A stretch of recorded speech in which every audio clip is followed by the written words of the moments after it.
Hi Trap Junkers, it's Kathy, and I'm here to show you a quick little edge, what do you call these things? Edge snippet, I guess, to use in your journals. Fast and easy, but I think it's kind of cute. Here's what it looks like. And it's a great way to use your scraps. So the first thing I did was I took a piece of scrap cardstock and I just cut a strip. Let me just get that out of the way. I cut a strip that was as long as what the paper is, and I cut that 3/4 of an inch. And you can do several at once, but we'll just do one. Then I gathered up my scraps, other scraps, and I cut out circles using a 1-inch punch.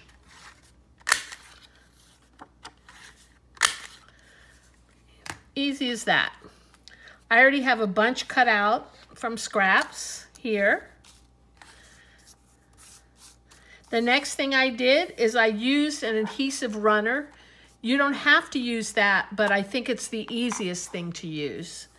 And I went down the center with one strip of adhesive. Just like that. Then the next thing I did, you can either color coordinate it, or you can do it, mix up all your colors, which is what I'm going to do. I just set my circles, centered them on the strip, laying them on top of each other about almost a halfway up. Almost, not quite. However you think it looks right. And I continued that until I came to the end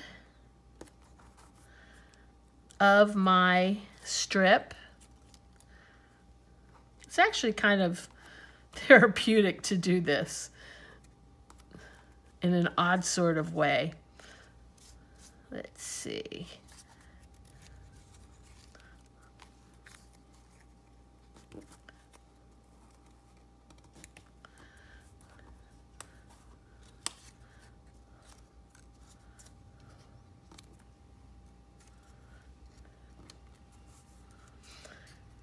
You know, I end up with so many scraps that I even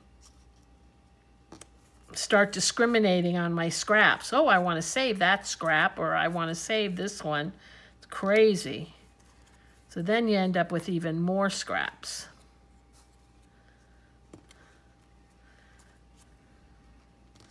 And that's it. Then the next thing I do is I take my sewing machine and I run a stitch right down the center, and I do it from the back like this. If you don't want to do that, then I would advise in the beginning to use liquid glue rather than a strip. The reason I use the adhesive strip, because I'm running it through my machine, it's not as harsh on my machine. So let me show you one that I've already done. It's this one. It was a little longer than the one we just worked on. I ran a stitch down the center, and then I want to show you how it will look on a piece of, well, I guess your journal paper would normally go like this. If you're using 8.5 by 11. And I think it looks so pretty. And then what you would do is, obviously, just cut off the excess. And you might find that you might have to glue the edge if it comes undone. But I think it's fine. Just like that. And then I'm going to use glue I could have sewn again down the side, but I'm just going to use glue down the edge. Glue that right on. And voila. Isn't that pretty? It actually looks pretty from the back too. Let me make sure it goes over the back. So it looks pretty on both sides. I match it up right. Snip off the string. Anyway, that's it. Quick and easy. I hope you try it. Let me know. Thanks. Have a good day. Bye.